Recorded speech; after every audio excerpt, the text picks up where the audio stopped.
Hello everyone, कैसे हो आप सभी। आई होप सब बढ़िया होगे। और कैसे चल रही है आप लोगों की पढ़ाई। हम यहाँ तक अभी अपना बायोमॉलिक्यूल्स का कुछ लेक्चर्स कंप्लीट कर चुके हैं, जिसमें से अभी हमारा एंजाइम टॉपिक कंटिन्यू था। ठीक है, तो एंजाइम में हमने कुछ बातें पहले भी करी थी। आज हमें वहीं से थोड़ा सा आगे और कंटिन्यू करना है एंड ट्राई करते हैं कि आज एंजाइम्स वाला पूरा टॉपिक ख़त्म करके बायोमॉलिक्यूल से चैप्टर आज हम एंड कर लेंगे। ठीक है, तो बाकी सारी बातें भी हमने कर ली थी एंजाइम में। आज थोड़ा सा और आगे देखना है, इसमें अभी आगे हम मैकेनिज्म ऑफ एंजाइम एक्शन ये सारी चीज़ें भी देखेंगे। थोड़ा सा डिस्कस कर लेते हैं कि how do enzyme increase rate of reaction. Rate of reaction क्या था, स्पीड ऑफ रिएक्शन से बात कर रहा है कि कैसे उसकी जो स्पीड होती थी रिएक्शन की, उसे कैसे एंजाइम बढ़ा देता था। इसके बारे में एक ग्राफ भी बना है, तो उसे जस्ट समझते हैं। मेनली इसमें बात ये कही गई है एक्टिवेशन एनर्जी को लेकर। एक्टिवेशन एनर्जी क्या होता है? एक्टिवेशन एनर्जी वो होता है किसी भी रिएक्शन को शुरू करने के लिए जो मिनिमम एनर्जी लगती है उसे हम क्या बोलते हैं? Activation energy. उसी को जब हम कम करेंगे तो एंजाइम क्या करेगा? रिएक्शन फास्ट करेगा। जैसे अगर मैं इसमें बोलूं कि कैसे एंजाइम रेट ऑफ रिएक्शन को बढ़ा रहा है, बाय लोवरिंग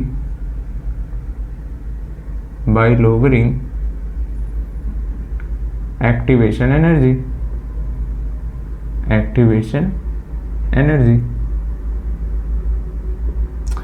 बट देखा जाए तो ये बात अभी कुछ थोड़ी हजम नहीं हुई ना। ठीक है, एक थोड़ा स्टोरी से रिलेट करता हूँ, थोड़ा सा ध्यान देना इस पे, उसके बाद वो पूरा ग्राफ बनाता हूँ, तब समझने पे कोशिश करना।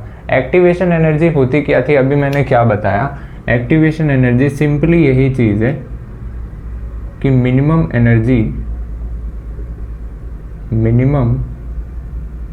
Energy required to initiate a reaction.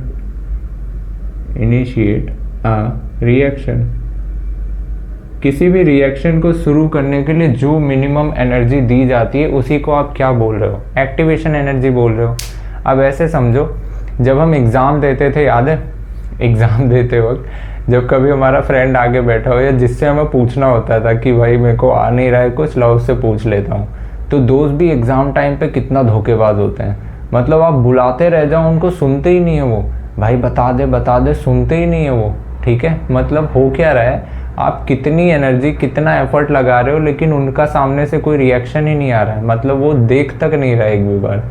लेकिन आप तो थे जुगाड़ू, आपने कोई ना कोई नुस्खा निकाल रखा था। आपने किया क्या, आपने नीडल ली, सुई आप रखे थे, आपको भी पता था ये सुनेगा तो नहीं प्यार से, तो कोई ना कोई टेक्निक यूज़ करनी पड़ेगी।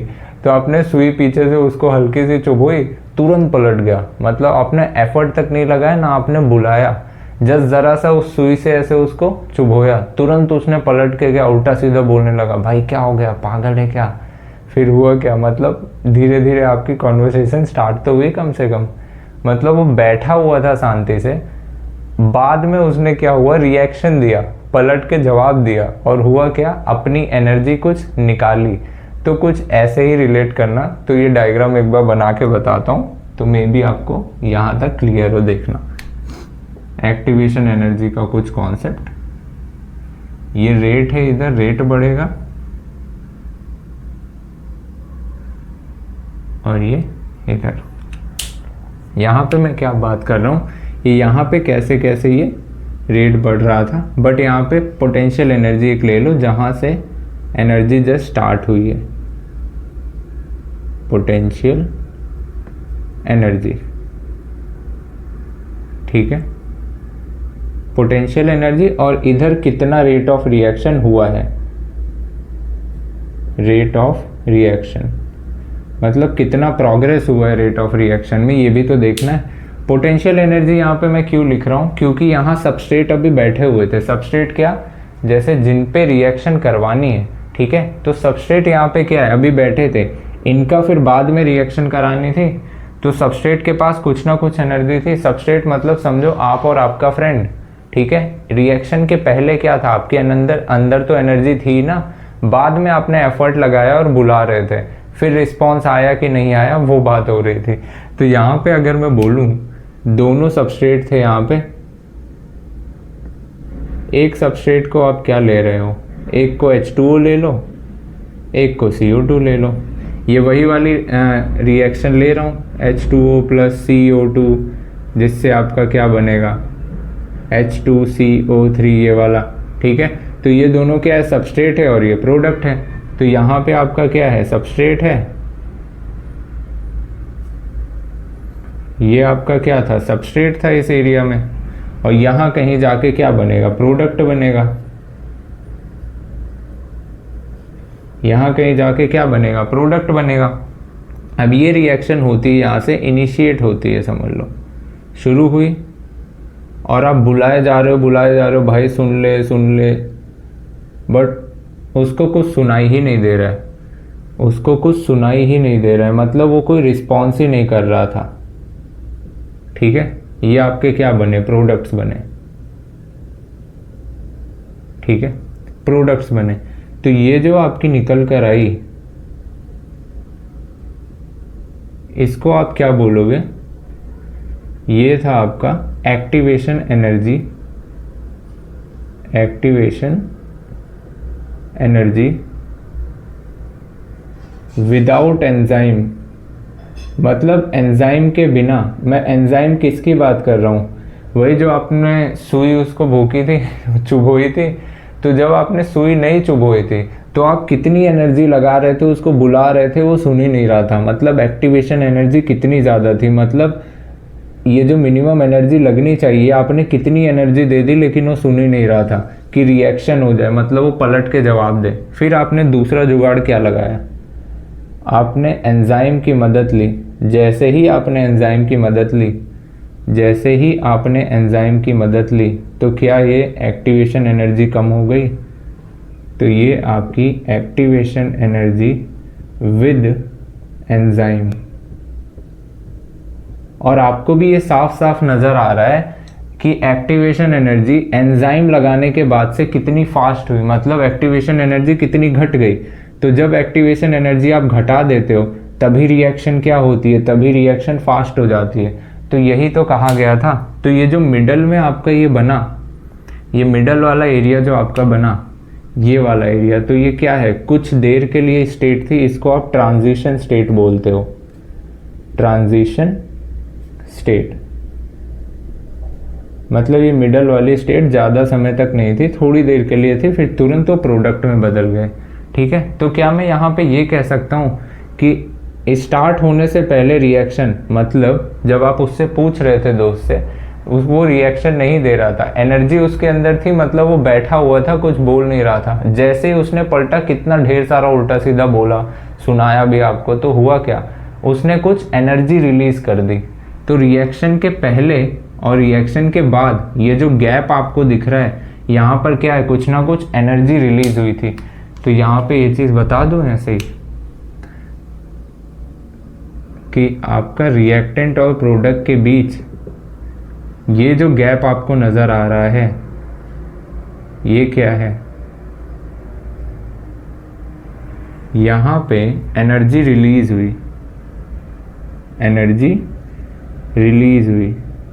और जहाँ एनर्जी रिलीज होती है उसी को तो आप क्या बोलते हो कि एक्सोथर्मिक प्रोसेस है, एक्सोथर्मिक प्रोसेस है, यही तो बोलते हो आप। ठीक है, तो ये केस आपका क्या है, how do enzyme increase rate of reaction. ये वो वाला ग्राफ है जिसमें आप क्या देख रहे होते हो, रेट देख रहे होते हो, मतलब उसकी एक्टिविटी देख रहे होते हो, वो कितना तेजी से काम कर रहा है जब आप एंजाइम लगाते हो और जब आप एंजाइम नहीं लगाते हो, without enzyme and with enzyme. ठीक है, एंजाइम के साथ और एंजाइम के बिना। ठीक है, तो एक्टिवेशन एनर्जी कम हो जाती है, इस वजह से हम प्रोडक्ट ज़्यादा से ज़्यादा बना लेते हैं, वो भी कम एनर्जी लगाकर। ठीक है, एक बार आप नोट डाउन कर लो, फिर थोड़ा सा आगे देखते हैं कि मैकेनिज्म ऑफ एंजाइम एक्शन कैसा है, कि कैसे एंजाइम काम करता है पूरी तरीके से, ये देखते हैं। ठीक है, हो गया होगा आई थिंक। चलो,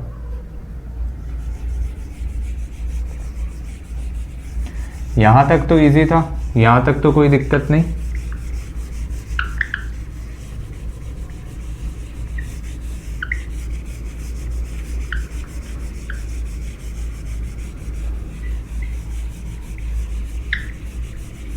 अगला हमें क्या देखना है, मैकेनिज्म ऑफ एंजाइम एक्शन, कि एंजाइम काम कैसे करता है।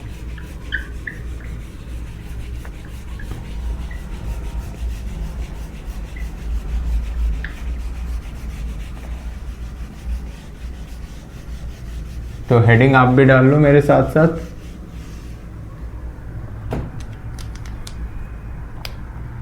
Mechanism of enzyme action. ठीक है, एंजाइम कैसे काम करता है बस ये समझना है। देखो स्टेप बाय स्टेप प्रोसेस होती है, स्टेप्स के आप जो भी पॉइंट्स है वो लिख लेना, मैं एक्सप्लेन करता चला जाता हूँ। देखो ये आपके पास क्या था, कोई मान लो एंजाइम है, ये आपके पास कोई एंजाइम है जिसके पास बाइंडिंग साइट है, दो तरीके की बाइंडिंग साइट है, एक ये वाली बाइंडिंग साइट और एक ये वाली बाइंडिंग साइट, दो तरीके की बाइंडिंग साइट है और ये आपके पास है एंजाइम। इनके सबस्ट्रेट कैसे होंगे, यही दो तरीके के जिनका शेप कुछ ऐसा मिलता जुलता है। एक को मैंने बोला CO2 और दूसरा सबस्ट्रेट चलो मैं रेड से बना देता हूँ। दूसरा सबस्ट्रेट मैंने लिया जिसका डिज़ाइन कुछ ऐसा है। एक को मैंने लिया H2O, ठीक है, और एंजाइम आपका मैंने ले लिया। अब मैंने यहाँ पे क्या कराई, रिएक्शन कराई। जब मैं रिएक्शन कराऊंगा तो सबसे पहला काम क्या होगा, सबसे पहला स्टेप क्या होगा, सबसे पहला स्टेप होगा कि ये जो आपके सबस्ट्रेट हैं ये एंजाइम के बाइंडिंग साइट पर जाके क्या करेंगे, लगेंगे, मतलब फिट बैठेंगे। तो आप यहाँ पे यही बोलोगे कि आपके एंजाइम के बाइंडिंग साइट पर ये बाइंड होंगे।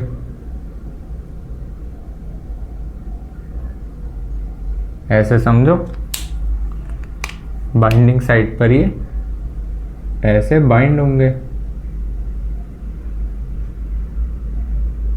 एक H2O था और एक आपका CO2 था।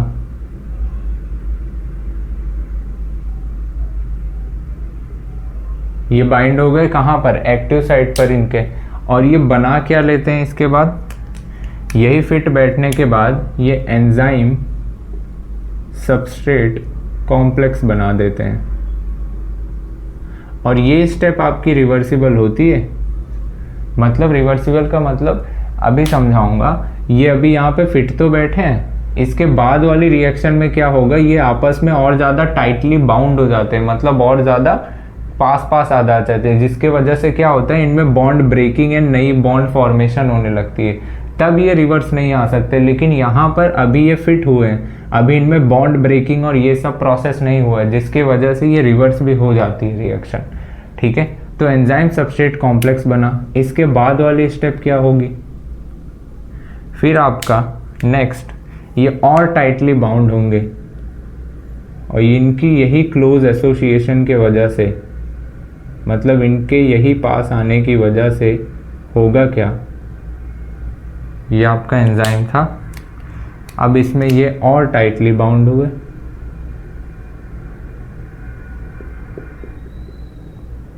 और टाइटली बाउंड हुए, दूसरे भी। तो हुआ क्या, ये और टाइटली बाउंड हुए और नई बॉन्ड बनना, बॉन्ड का ब्रेक होना, ये सब होने लगा, जिसके वजह से अभी किस में बदली, ये प्रोडक्ट में कन्वर्ट हो गए अब। तो इस कॉम्प्लेक्स को अब आप क्या बोलोगे, आप इसको बोलोगे कि एंजाइम प्रोडक्ट कॉम्प्लेक्स फॉर्म हुआ, कॉम्प्लेक्स फॉर्म हो गया। ठीक है,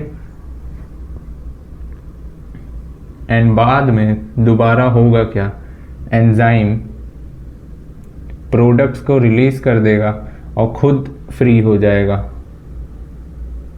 मतलब ये दोबारा से ऐसे फ्री हो जाएगा एंजाइम, और यहाँ पर अपने प्रोडक्ट्स कैसे रिलीज करेगा, इसका प्रोडक्ट अब मिक्स होकर कुछ ऐसा बनेगा। पूरा कंप्लीट ही बना दे रहा हूँ, ठीक है, तो ये क्या बना था इनका, अब ये कंप्लीट प्रोडक्ट में कन्वर्ट हो गया है, प्रोडक्ट ये रिलीज हो गए, प्रोडक्ट्स आपके रिलीज हो गए, और फिर एंजाइम क्या हो गया, एंजाइम फ्री हो गया और नए मॉलिक्यूल्स के साथ बाइंड करके दोबारा से ये रिएक्शन कराएगा। मतलब इनकी स्टेप्स क्या आप लिखना चाहो तो लिख सकते हो कि कैसे कैसे स्टेप्स में हुआ। स्टेप 1, बिल्कुल पहले स्टेप में क्या हुआ, substrate bind to active site of enzyme, substrate bind होगा active site of enzyme, active site of enzyme, enzyme के एक्टिव साइट पर क्या होगा, सबस्ट्रेट बाइंड करेगा। दूसरे स्टेप की बात करें अगर, स्टेप 2, दूसरे स्टेप में क्या होगा, बाइंड होने के बाद इनका ये जो टाइट क्लोज एसोसिएशन हुआ, मतलब ये जो काफ़ी ज़्यादा अब ये क्लोज आए, क्लोज आने की वजह से हुआ क्या, थोड़ा सा इनके स्ट्रक्चर में जो चेंज हुआ और उससे बना क्या, एंजाइम सबस्ट्रेट का कॉम्प्लेक्स बना। ठीक है, tightly IGHTLY, tightly bound to enzyme, enzyme से टाइटली बाउंड हुए जिसके वजह से क्या हुआ, थोड़ा सा शेप अल्टर हुआ, मतलब थोड़ा सा चेंज हुआ, शेप में हल्का सा बदलाव हुआ, जिसकी वजह से एंजाइम सबस्ट्रेट का कॉम्प्लेक्स बना, एंजाइम सबस्ट्रेट कॉम्प्लेक्स फॉर्म हुआ। थर्ड स्टेप में आप क्या कह सकते हो, थर्ड स्टेप में आप बोल सकते हो कि इनका यही क्लोज एसोसिएशन, यही इनका पास में आना और ज़्यादा क्या होता है, और ज़्यादा बाउंड होने के वजह से नए बॉन्ड बनते हैं और पुराने बॉन्ड टूटते हैं, जिसके वजह से प्रोडक्ट बन जाता है। ठीक है, due to close association, due to close association, इससे क्या होगा,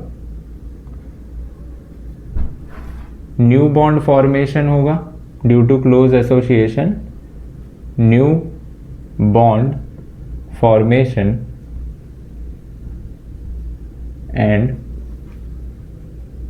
ओल्ड बॉन्ड लिख दे रहा हूं, ओल्ड बॉन्ड ब्रेक, जिसके वजह से बनेगा क्या, अब आपका एंजाइम प्रोडक्ट कॉम्प्लेक्स फॉर्म हो गया, कॉम्प्लेक्स फॉर्म हो गया, बन गया। चौथे स्टेप पे आप क्या कहोगे, चौथे स्टेप में आप बोलोगे कि प्रोडक्ट्स अब रिलीज होंगे और एंजाइम आपका क्या होगा, free to bound with another molecule. Step 4 है ये, products release and enzyme free हो गया, free to bound with other molecules या अदर सबस्ट्रेट। ये आप इनके स्टेप्स लिखोगे, यही तो लिखोगे। ठीक है, तो ये इनकी क्या है, छोटी सी मैकेनिज्म है कि ये कैसे काम करते हैं। जैसे ऐसे सबस्ट्रेट जुड़ेगा, सबस्ट्रेट कॉम्प्लेक्स बना, देन प्रोडक्ट में कन्वर्ट होगा क्योंकि बॉन्ड ब्रेकिंग, बॉन्ड फॉर्मेशन हुआ, जिसकी वजह से अब ये प्रोडक्ट बनने के बाद अब ये रिलीज हो जाएंगे और ये एंजाइम वापस से फ्री हो जाएगा। तो ये इनका क्या होगा, ऐसे इनकी फॉर्मेशन चलती रहती है। ठीक है, तो ये आप एक बार नोट डाउन कर लो, देन आगे का देखते हैं फिर आगे की क्या चीज़ें हैं। ठीक है,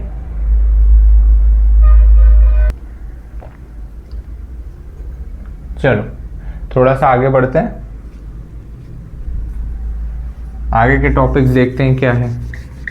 अगला है अपना फैक्टर्स अफेक्टिंग एंजाइम एक्टिविटी, मतलब कौन कौन से फैक्टर्स हैं जो एंजाइम के एक्टिविटी पर इफेक्ट डालते हैं। एक तो टेम्परेचर है, एक पीएच है और एक सबस्ट्रेट की कंसंट्रेशन है। एक एक करके बताता हूँ। ठीक है, आ जाओ।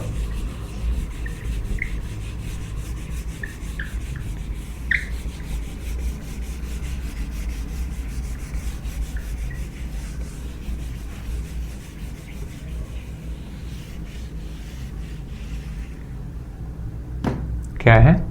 Factors affecting enzyme activity. Factors affecting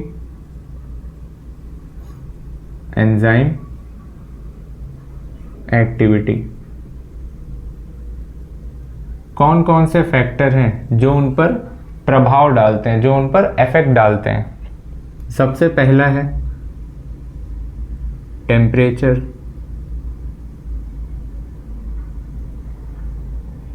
दूसरा है पीएच,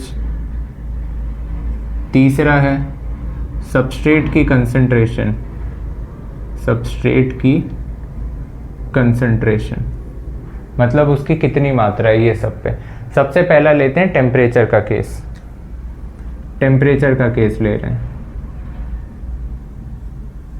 ठीक है। हमें भी पता है एंजाइम जो भी होता है ये एक ऑप्टिमम टेम्परेचर पर काफ़ी अच्छा काम करता है। ऑप्टिमम टेम्परेचर मतलब ऐसे समझो जैसे हमारी बॉडी है, हमारी बॉडी का एक ऑप्टिमम टेम्परेचर क्या है हमें भी पता है, 37 डिग्री सेल्सियस है, जिस पर सारी बॉडी की एक्टिविटी अच्छे से परफॉर्म करती है। कहने का मतलब ये है कि हमारी बॉडी का जो ऑप्टिमम टेम्परेचर है उस पे हमारे बॉडी के जो भी एंजाइम्स हैं वो प्रॉपर तरीके से फंक्शन करेंगे।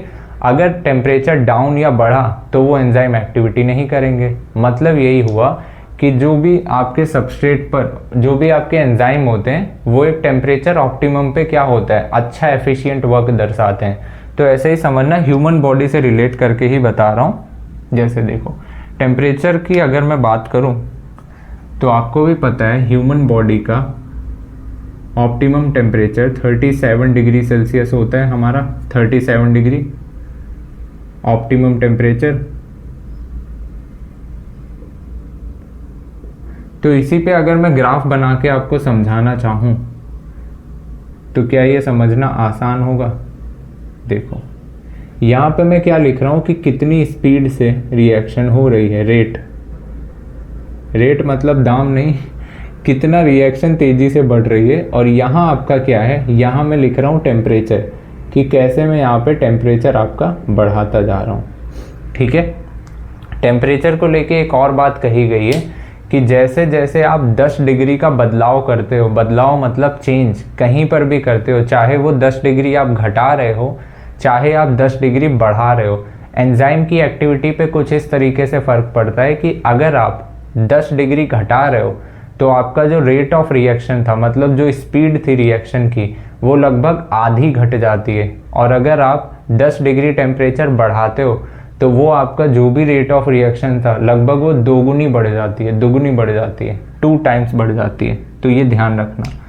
तो अब मैं टेम्परेचर अगर बढ़ाने की बात करूँ, चलो मैंने मान लिया क्या 37 डिग्री हमारा टेम्परेचर है।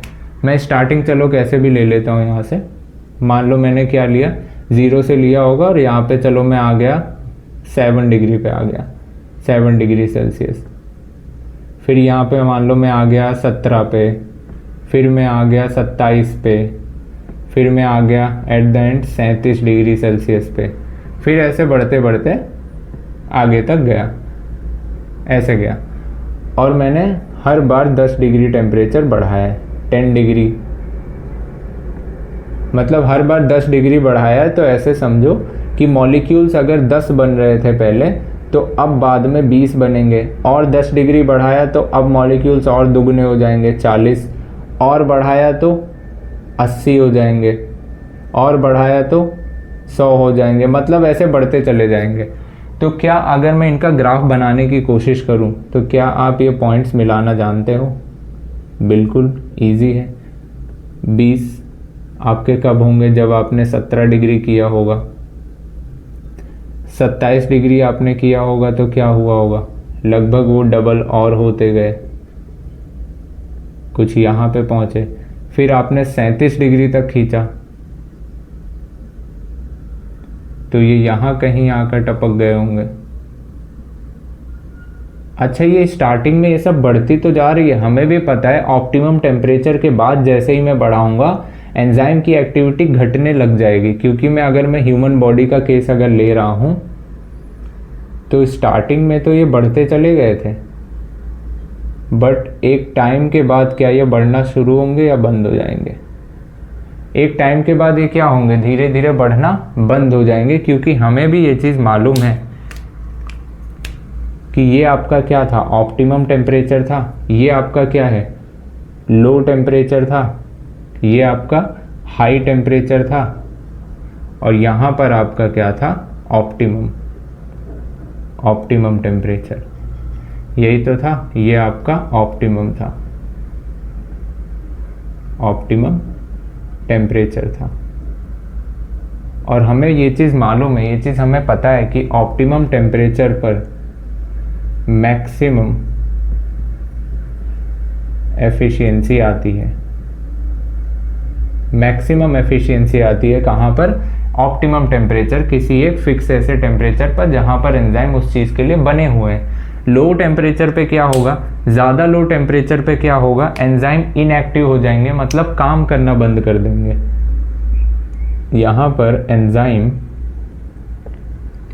इनएक्टिव हो जाएंगे, और जब आप टेम्परेचर बहुत ज़्यादा बढ़ाओगे तो एंजाइम डीनेचर हो जाएंगे, मतलब डिस्ट्रॉय हो जाएंगे, उनका स्ट्रक्चर टूट जाएगा, एंजाइम डीनेचर हो जाएंगे, या आप कह सकते हो डिस्ट्रॉय हो जाएंगे,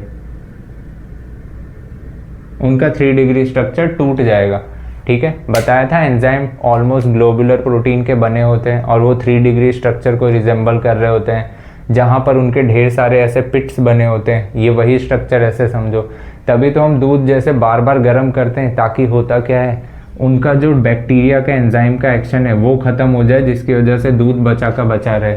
तभी तो हम बार बार गर्म कर देते हैं कि चलो कम से कम वेस्ट ना हो दूध। ठीक है, तो ऐसे समझना। तो ये चीज़ पे हमने अभी देखा था, नोट करके यही चीज़ पॉइंट यहाँ पे लिख लो आप,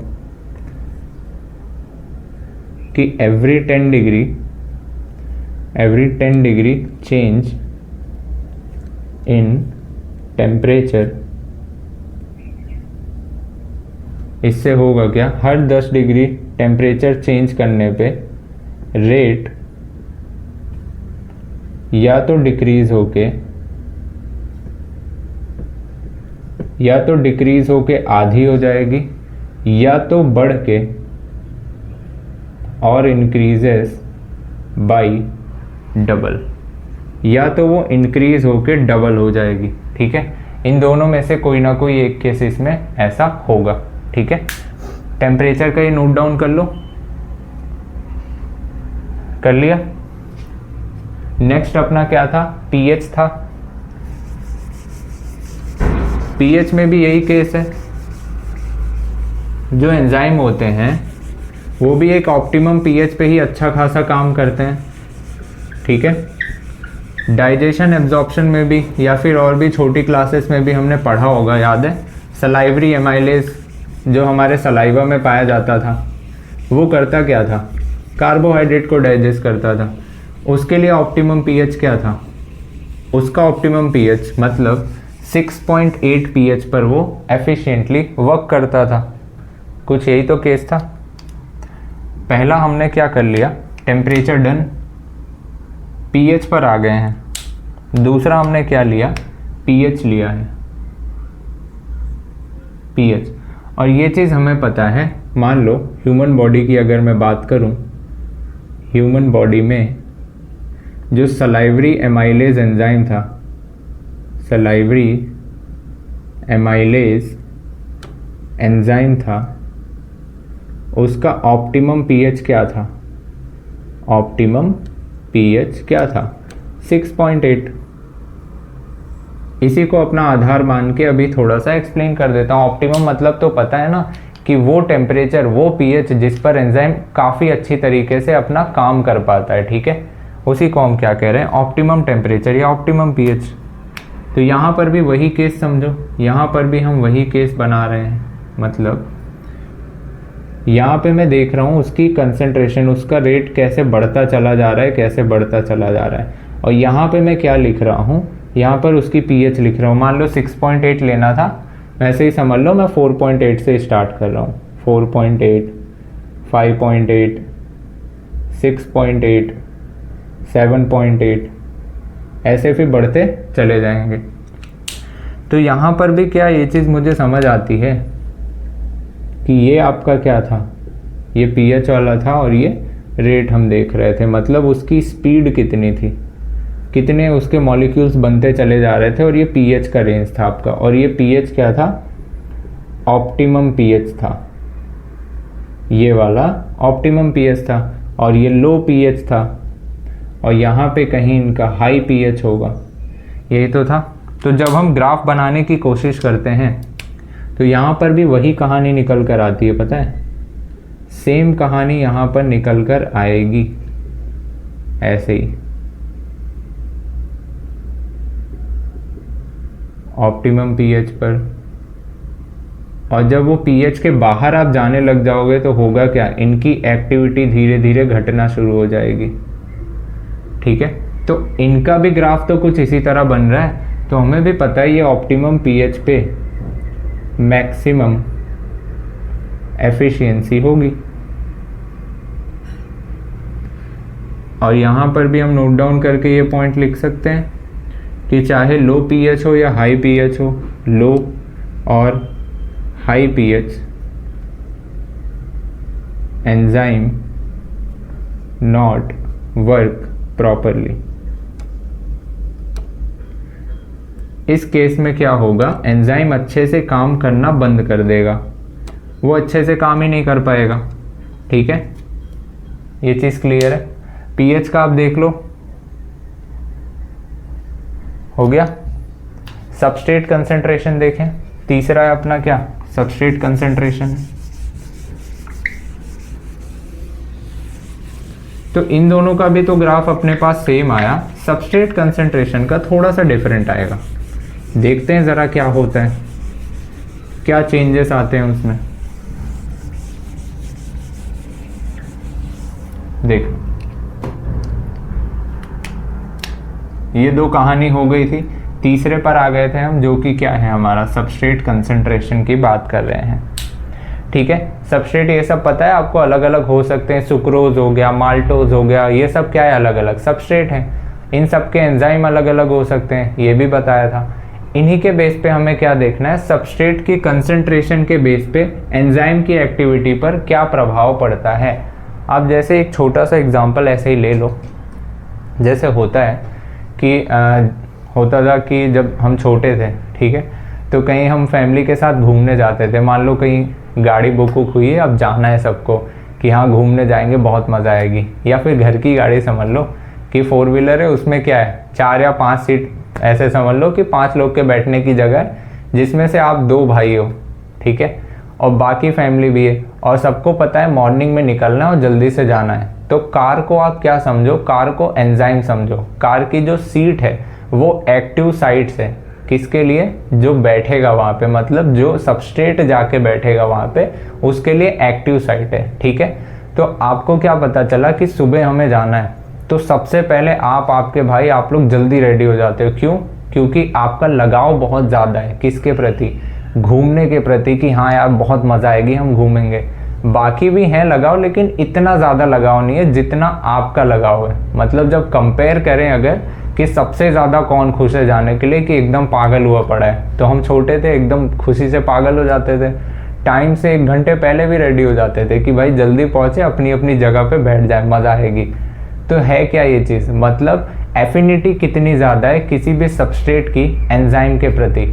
इसके बेस पे भी हमने एक और वर्ड देखा था, अभी यहाँ पे बताऊँगा, कि एंजाइम के प्रति जब एक सबस्ट्रेट की बहुत ज़्यादा एफिशिएंसी, बहुत ज़्यादा लगाव होता है, उसको हम Km से डिनोट करते हैं। Km एक कांस्टेंट था जो मैकेलिस नाम के साइंटिस्ट ने दिया था, उसकी भी जिक्र यहाँ पे किया गया है। ठीक है, तो वही चीज़ थोड़ा रिलेट करना, ज़रा देखना क्या ये कहानी दिमाग में है। फैक्टर्स अफेक्टिंग एंजाइम एक्टिविटी मैं यहाँ पे ऐसे ही समझ लो, एक रफली ऐसे डायग्राम बना के दिखा दे रहा हूँ। मान लो ये कोई एंजाइम है और एंजाइम के पास एक्टिव साइट हैं, कुछ एक्टिव साइट हैं।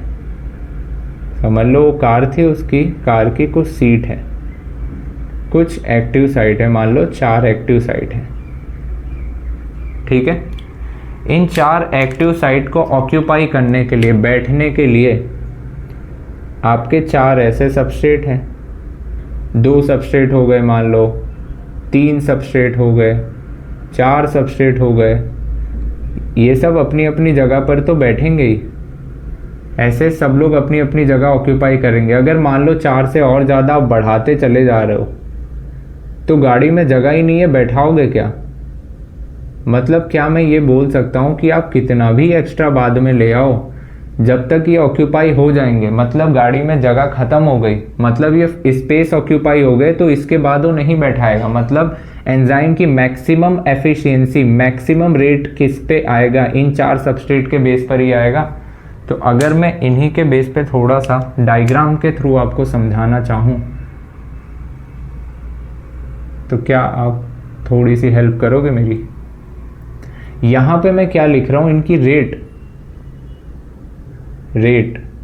मतलब इनकी स्पीड यहाँ पे कहीं जाके इनकी स्पीड मैक्सिमम होगी। मैक्सिमम स्पीड से मेरा क्या लेना देना है कि जब सारे ऑक्यूपाई हो जाएंगे उसको मैं क्या बोल रहा हूँ, मैक्सिमम स्पीड होगी। वैसे यहाँ पे मैं क्या बढ़ा रहा हूँ, सबस्ट्रेट की कंसंट्रेशन। 1 सबस्ट्रेट आया, 2 सबस्ट्रेट आया, 3 आया, 4 आया, ऐसे ऐसे है। मैं 4 की बात कर रहा हूँ तो यहाँ पे 4 सबस्ट्रेट लिया। यहाँ पे क्या लिया है, सबस्ट्रेट की कंसंट्रेशन लिया है मैंने, ठीक है, यही लिया है। और यहाँ पे क्या था, इनकी रेट बढ़ती चली जाएगी, ऐसे ऐसे इनकी रेट बढ़ती चली जाएगी। अब यहाँ पे ध्यान देना ज़रा कि अगर मैं इनको यहाँ पे चलो मिला रहा हूँ, ठीक है, यहाँ पे ऑक्यूपाई हुआ, यहाँ पे ऑक्यूपाई हुआ, इस पोजीशन को हम कह रहे हैं Km, जहाँ पर आपके पूरे मैक्सिमम स्पीड का, ये आपकी क्या है, मैक्सिमम स्पीड है, जहाँ पर आपके मैक्सिमम स्पीड का आधा अटेन हो जाता है। मतलब 2 सीट ऑक्यूपाई हुई, लगभग आधी रिएक्शन कंप्लीट हो गई। कहा जाता है कि ये स्टार्टिंग के जो मॉलिक्यूल होते हैं जिनका प्यार सबसे ज़्यादा होता है, सबसे ज़्यादा लगाव होता है बैठने के लिए, तो ये काफ़ी जल्दी पूरा हो जाता है, बाकी वाला आराम से होता है। तो ये जो जल्दी से पूरा हो जाता है, जो एफिनिटी ज़्यादा थी, ये जो जल्दी से कवर हुआ, मतलब Km, इसी को हम क्या बोलते हैं, Km को ही हम क्या बोलते हैं, आप समझ सकते हो, बाइंडिंग एफिनिटी कह सकते हो। बाइंडिंग एफिनिटी विद एंजाइम, कि एंजाइम के साथ अगर बाइंडिंग एफिनिटी इनकी ज़्यादा है तो ये फटाफट से क्या करेंगे, रिएक्शन को बढ़ाना शुरू कर देंगे।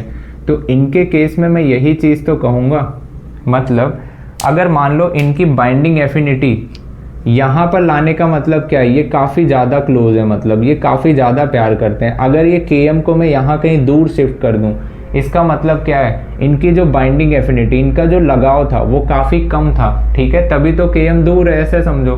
मतलब ये काफ़ी देर में आके यहाँ पर बैठेंगे।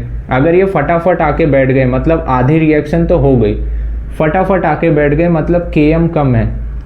तो Km का और मैक्सिमम वेलोसिटी का एक रिलेशन भी ऐसे ही ध्यान रख लो कि V का और Km का रिलेशन थोड़ा सा ऐसा होता है। इसके केस में मैं बोलना क्या चाहूँगा कि अगर आपका Km कम है तो आपका जो रेट ऑफ रिएक्शन है वो ज़्यादा हो जाता है। रेट ऑफ रिएक्शन कह लो, या फिर Km कम होने की वजह से आप कह सकते हो बाइंडिंग एफिनिटी ज़्यादा है, यही तो कहोगे। अगर Km आपको कम दिख रहा है, इसका मतलब क्या है, इनकी बाइंडिंग एफिनिटी बहुत ज़्यादा है, मतलब इनका लगाव बहुत ज़्यादा है, तभी Km यहाँ पे कम नज़र आ रहा है। अगर इसको मैं और दूर कर दूँ, मतलब इनका लगाव बहुत कम था, कम लगाव था, मतलब ये देर में रिएक्शन करेंगे, ठीक है। तो यहाँ पे लिख सकते हो ना, Km वो जगह है जहाँ पर where half of Vmax attain, जहाँ पर मैक्सिमम स्पीड का आधा अटेन हो जाता है, उसी को हम क्या बोल रहे हैं, Km। इसी को मैकेलिस कांस्टेंट बोलते हैं, क्योंकि वो साइंटिस्ट ने ये चीज़ देखी थी कि स्टार्टिंग में कुछ मॉलिक्यूल्स का काफ़ी एफिनिटी होता था, जिस वजह से होता क्या है, ये बहुत जल्दी आके जुड़ जाते हैं। तो इसके बेस पे ही उन्होंने बात करी थी। अच्छा, मैं एक चीज़ यहाँ पे अगर आपसे नोटिस करवाना चाहूँ तो आपको भी पता है ये यहाँ से बाइंड किए, जब तक ये चारों ऑक्यूपाई नहीं हो जाते तब तक तो इनका रेट बढ़ेगा ना। 2 ऑक्यूपाई किए, बहुत तेज़ी से रेट बढ़ा, तीसरा ऑक्यूपाई किए, अभी भी चौथी जगह खाली है, तो चौथा भी अभी ऑक्यूपाई हो गया। अच्छा, आप इसके बाद कितना भी सबस्ट्रेट बढ़ाते चले जाओ, कितना भी सबस्ट्रेट बढ़ाते चले जाओ, कितना भी बढ़ाते चले जाओ, तो क्या ये और किसी को बैठने देगा? बैठने ही नहीं देगा, तो रेट कहाँ से बढ़ेगी? तो शुरू में तो आपको नज़र आ रहा है कि ये काफ़ी ज़्यादा बढ़ता चला जा रहा है, बट बाद में ये अभी घट नहीं रहा है। क्यों? क्योंकि जो 4 इसने ऑक्यूपाई किए, पहले उन पे रिएक्शन करेगा, पूरा काम करेगा और किसी को आने तो नहीं देगा। पहले वो चारों के लिए रिएक्शन करेगा, पूरा प्रोसेस चलेगा। मतलब कहने का है कि इसके बाद ये कुछ समय तक अभी कांस्टेंट ही रहेगा। बाद में कहीं जाकर क्या होगा, जब ये प्रोडक्ट में रिलीज करवा देगा तब इनकी बारी आएगी कि अब आप बैठ जाओ, क्योंकि अब हम ट्रिप से लौट आए हैं। तो ऐसा कहानी समझो कि ये बाद में क्या हो जाता है, कांस्टेंट हो जाता है। तो जब भी आपसे सबस्ट्रेट कंसंट्रेशन का ग्राफ पूछे तो आप क्या बोलोगे? कुछ इस तरीके का रहता है जो बाद में ऐसे कांस्टेंट हो जाता है। ठीक है, ये कहानी किसकी है? आपकी सबस्ट्रेट कंसंट्रेशन वाली है। ये आप एक बार नोट डाउन कर लो, तब थोड़ा सा आगे बढ़ते हैं कि इसमें क्या देखना है हमें। ठीक है, नोट डाउन कर लो।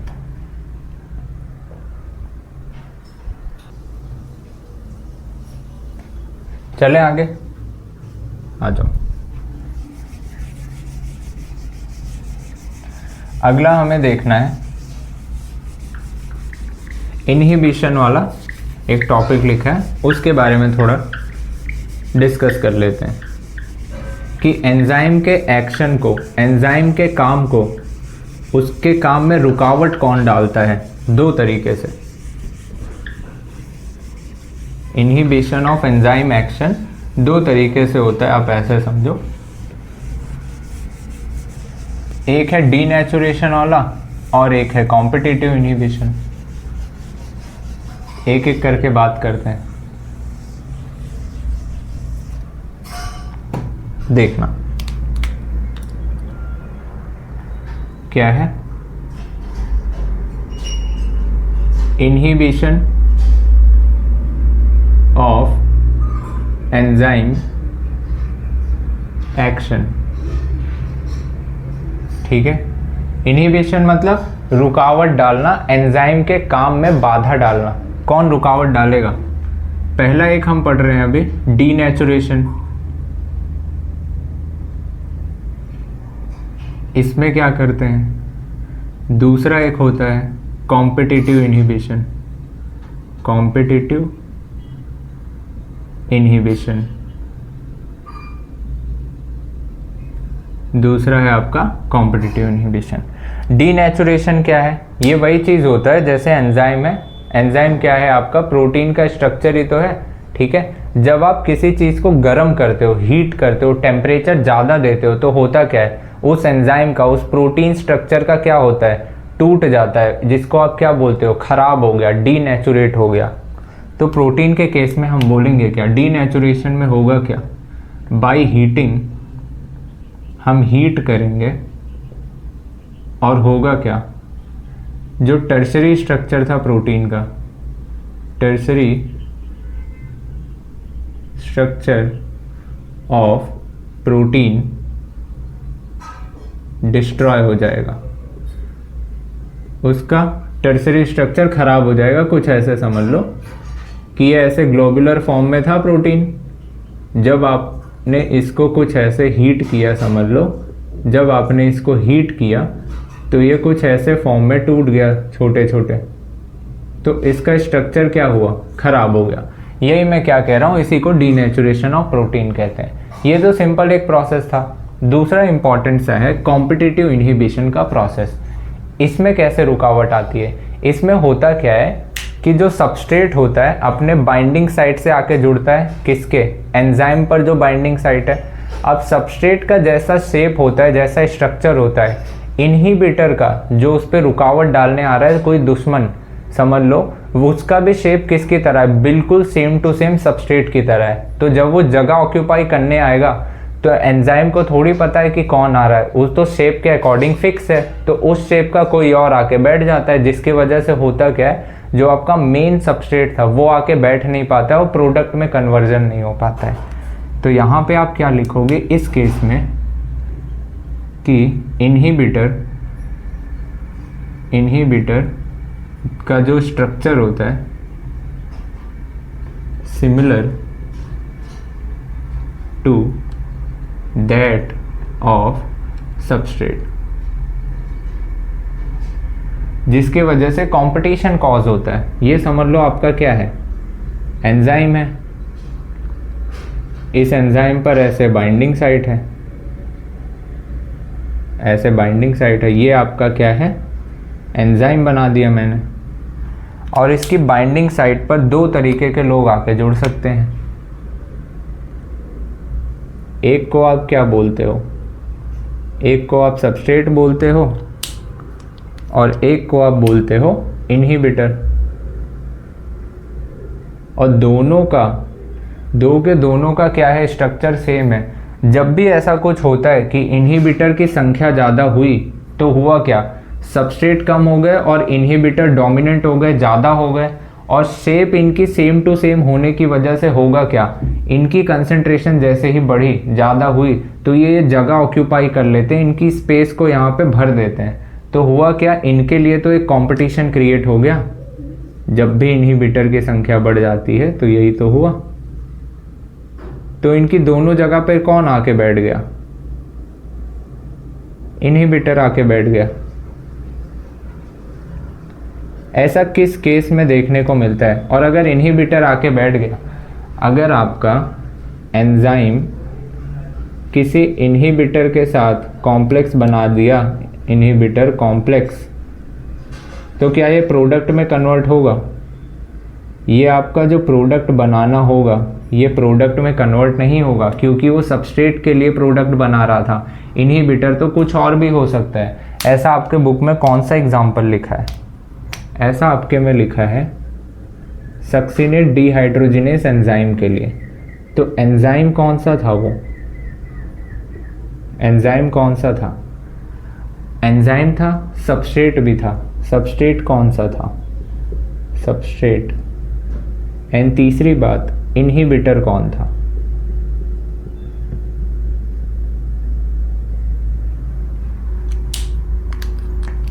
एंजाइम आपका था succinate dehydrogenase, succinate dehydrogenase.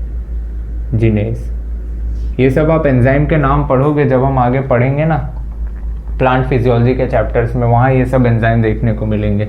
Substrate क्या होगा, ये एंजाइम है तो इसी के नाम का सबस्ट्रेट भी होगा, सक्सिनेट या फिर सक्सिनिक एसिड कह लो, ठीक है। इनहिबिटर इनका कौन था, जो रुकावट पैदा कर रहा था, ये आपका है मेलोनेट, मेलोनेट जो रुकावट पैदा करेगा, ठीक है। ये कुछ केस होता है। एक और छोटा सा केस है, समझाना चाह रहा था, ये आप जब फोटोसिंथेसिस वाले चैप्टर में पढ़ोगे, लाइट रिएक्शन, डार्क रिएक्शन, यहीं पे ही छोटा सा बता देता हूँ, रब कर दूंगा, आप बाद में देख लेना। ऐसा ही उनमें एक केस होता था, एक रुबिस्को नाम का एंजाइम होता था, रुबिस्को नाम का एंजाइम होता है, रुबिस्को, और इसके पास भी ऐसे दो तरीके की साइट होती है, ठीक है, रुबिस्को। यहाँ पर तो कौन आ जाता है, मान लो यहाँ पर प्रोटीन वाला पार्ट आ जाता है, वो फिक्स हो जाता है।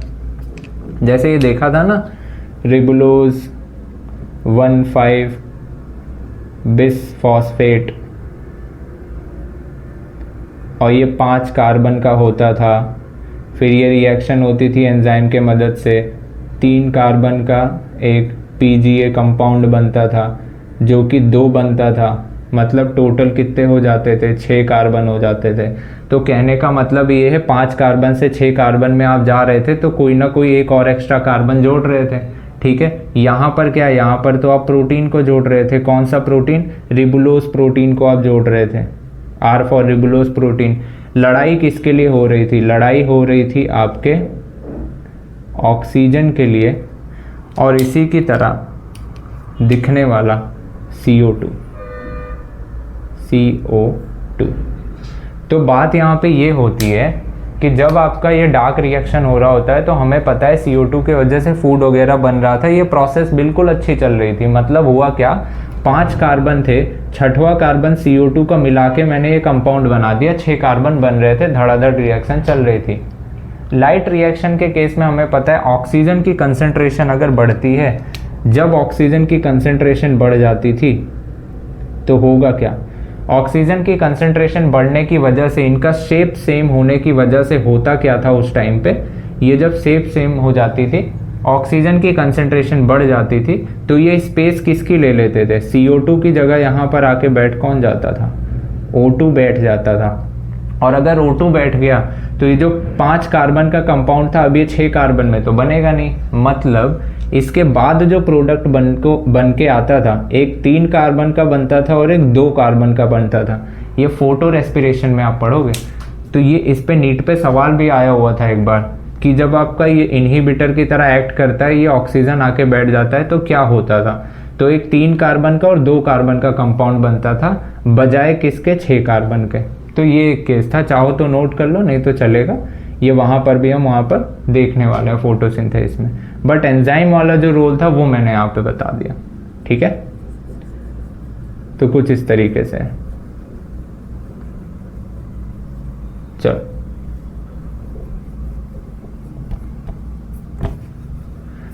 करना हो नोट डाउन कर लो, देख लेते हैं इसके आगे का थोड़ा सा प्रोसेस, ठीक है।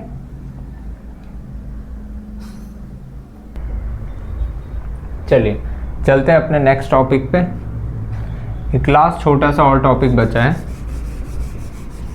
जिसके बारे में आपके सिलेबस में NCERT में डिटेल में नहीं है, बट जो बेसिक इंफॉर्मेशन है उसके बारे में देख लेते हैं क्या क्या है। कौन सी बात कर रहा हूँ मैं, classification and nomenclature of enzyme वाले टॉपिक की बात कर रहा हूँ, ठीक है।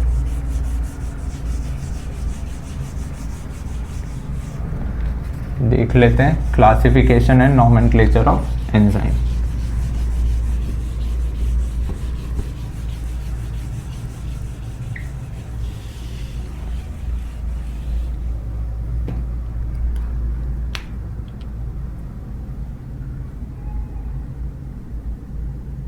क्लासिफिकेशन एंड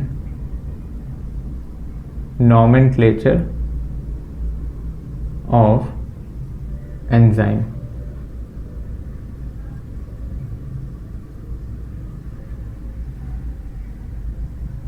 नॉमेनक्लेचर देखने से पहले थोड़ा सा क्लासिफिकेशन बता देता हूँ कि एंजाइम्स का क्लासिफिकेशन आपने 1-2 बात खाली उसमें ऊपर ही लिखी है, बस वो जान लो, बाकी इनकी कोई डिटेल वगैरह कुछ नहीं दी गई है। कि क्लासिफाई इनको किया गया था 6 क्लासेस में, 6 क्लासेस में। उन्हीं 6 क्लासेस के बारे में कुछ थोड़ी सी बातें जाननी है। और इसमें एक और बात लिखी है इसी क्लासिफिकेशन में कि उन 6 क्लासेस में, मान लो उन 6 क्लासेस में 1 2 3 4 5 समझ लो ऐसे, इन 6 क्लासेस में से हर एक क्लास जो भी थी, मान लो कोई भी, ये class 1 class 2 class 3 class 4 class 5 class, ऐसे 6 क्लासेस थी। हर एक क्लास के ऐसे टोटल कितने, 4 से 13 सब क्लासेस थी, सब क्लासेस थी, ठीक है। हर एक क्लास के 4 से 13 सब क्लासेस थी। और इन सभी के जब आप नेमिंग करते थे, जब आप नेम लिखते थे, तो वो ध्यान रखना कि वो आप 4 डिजिट्स में लिखते थे।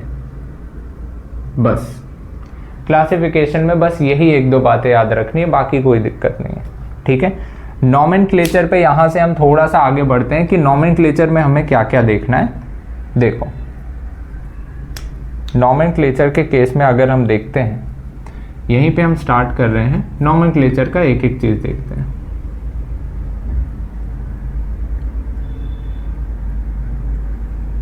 क्लासिफिकेशन एंड नॉमेनक्लेचर जो हमने पढ़ा था, इसी में ऐड करके 1 2 3 करके ही लिखा दे रहा हूं, ठीक है। आ जाओ,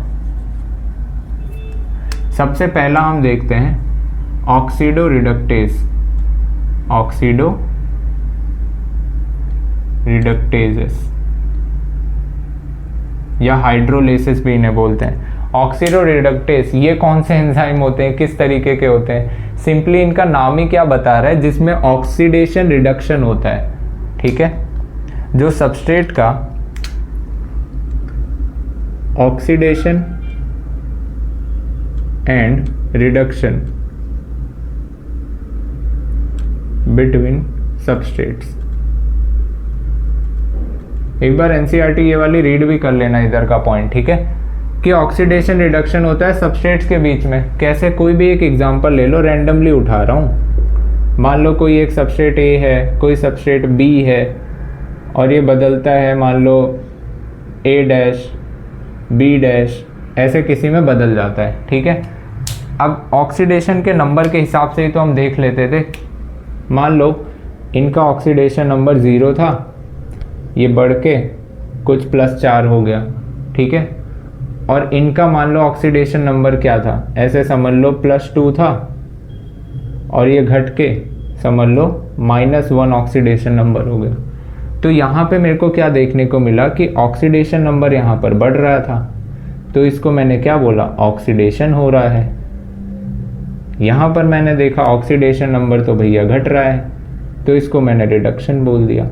मतलब कुछ ऐसे ही प्रोसेस आपने पढ़ा भी होगा केमिस्ट्री में, ऑक्सीडेशन रिडक्शन क्या होता है। ठीक है, तो कुछ इस तरीके की चीज़ें जिसमें ऑक्सीडेशन रिडक्शन दोनों हो रहा हो, उन तरीके को हम क्या बोलते हैं, ऑक्सीडो रिडक्टेज एंजाइम। तो वो एंजाइम कुछ ऐसा करते हैं। दूसरे कैसे होते हैं,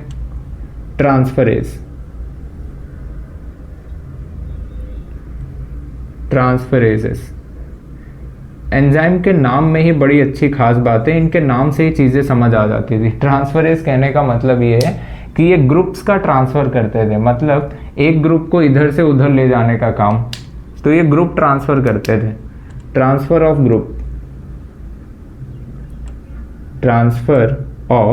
ग्रुप, बट ध्यान रखना ग्रुप तो कोई भी हो सकता है, but transfer of group other than hydrogen. Hydrogen के अलावा कोई भी ग्रुप हो, कोई दिक्कत नहीं है। जैसे मान लो ऐसे दिया भी है बुक में, सबस्ट्रेट है, कोई दूसरा सबस्ट्रेट ऐसे पहले से जुड़ा था, और आपने क्या किया, एक ग्रुप अब ऐड करना है आपको, तो वहाँ पे एंजाइम लगाओगे तो होगा क्या, ये ग्रुप आके जुड़ जाएगा सबस्ट्रेट दूसरे सबस्ट्रेट से, और एक सबस्ट्रेट फ्री हो जाएगा।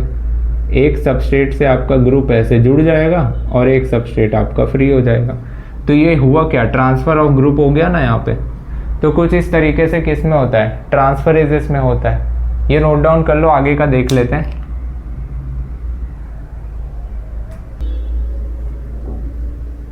हो गया, देखें आगे। अगला है हाइड्रोलिसिस, लाइएसिस, आइसोमेरेसिस, ऐसे सब हैं। एक एक करके देख लेते हैं।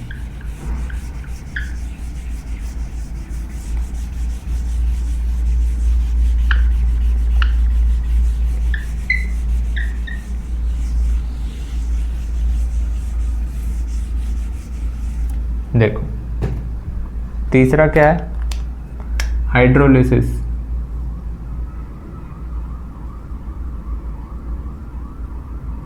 हाइड्रोलिसिस भी बता रहा है, नाम से ही बता रहा है कि पानी के मदद से, हाइड्रो मतलब पानी, लिसिस मतलब तोड़ना, पानी के मदद से बॉन्ड का तोड़ना, बॉन्ड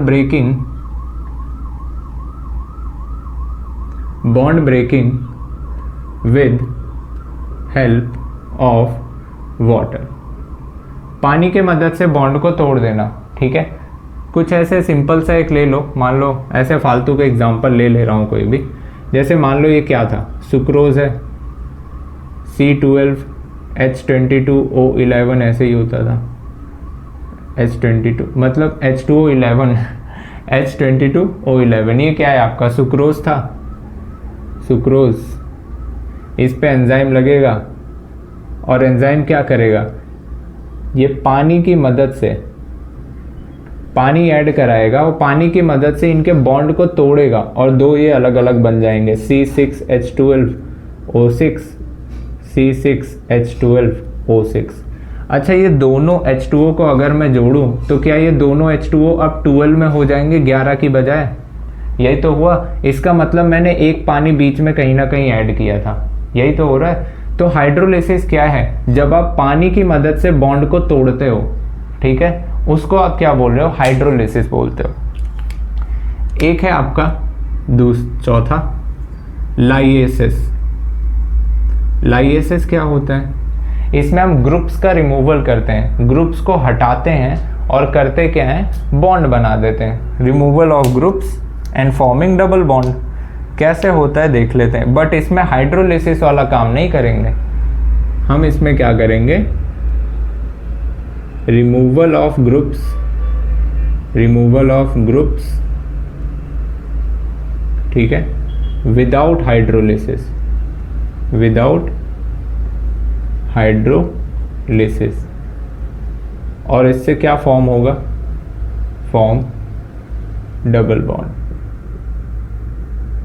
डबल बॉन्ड बनेगा। कुछ क्लियर सा समझ नहीं आया, आओ ज़रा देखते हैं। ये मान लो कार्बन है, एग्जाम्पल, ये मान लो कार्बन है, दूसरे कार्बन से जुड़ा है। आपने इसके ऊपर कोई ग्रुप लगाया, एक X एक Y ऐसे ग्रुप लगाया। फिर आपने जब इसको बॉन्ड ब्रेक किया, ये आपने मान लो क्या किया? बॉन्ड ब्रेक किया। बट इसमें पानी की मदद से थोड़ी बॉन्ड को तोड़ रहे हो। इसके पास अपना आ गया, इसके पास भी अपना, इसके पास भी अपना, इसके पास भी अपना। इन्होंने आपस में बॉन्ड बना लिया और इन्होंने आपस में बॉन्ड बना लिया। कहने का मतलब ये है कि X और Y ने मिलकर एक अपना बॉन्ड बना लिया और साथ ही साथ कार्बन और कार्बन ने मिलके, इनके पास पुराना बॉन्ड तो था ही, एक नया बॉन्ड भी बना लिया। ठीक है, इसको आप क्या बोल रहे हो? लाइएसिस बोलते हो। ठीक है, एक और आपका होता है पांचवा, जिसको आप बोलते हो आइसोमरेसिस।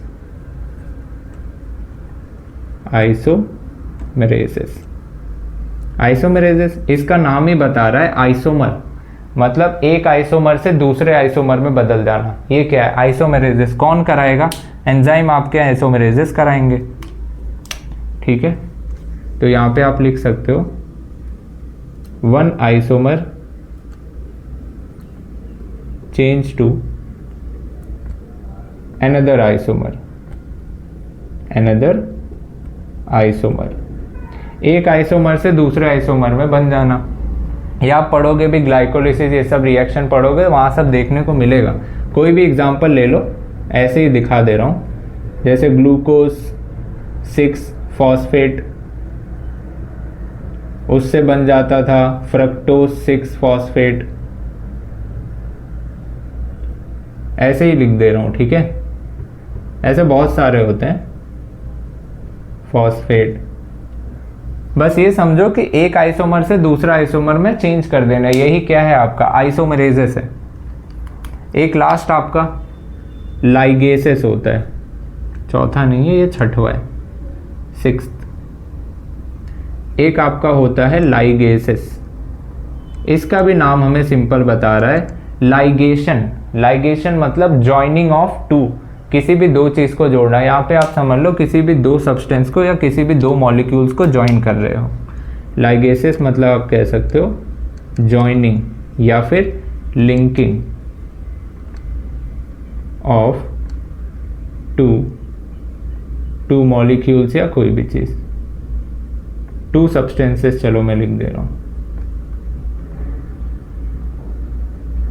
ये आप कहाँ पे पढ़ोगे? जब आप डीएनए रेप्लिकेशन ये सब प्रोसेस पढ़ोगे, वहां आप देखोगे डीएनए लाइगेज आता है, जो क्या करता है? डीएनए को आपस में जोड़ रहा होता है। तो ये सब क्या है? लाइगेसेस एंजाइम है। चाहो तो लिख लो ऐसे ही, डीएनए लाइगेज हो गया ये सब।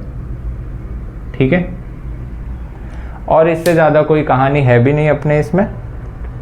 तो यहाँ तक जो भी चीज़ें आपको बताई है मैंने, ठीक है, थोड़ा ध्यान से देख लेना, नोट्स एक बार अच्छे से रिवाइज कर लेना, सारी चीज़ें आप पढ़ लेना, एनसीईआरटी देन रीड कर लेना। ठीक है, एंड क्वेश्चंस आप सॉल्व कर लेना, सारी चीज़ें यहाँ पे कवर हो जाएंगी, कोई दिक्कत नहीं आएगी। ठीक है, मिलते हैं अपने नेक्स्ट लेक्चर में नए चैप्टर के साथ। यहाँ तक आप अच्छे से रिवाइज कर लो, पढ़ लो। ठीक है, चलिए मिलते हैं। Thank you so much.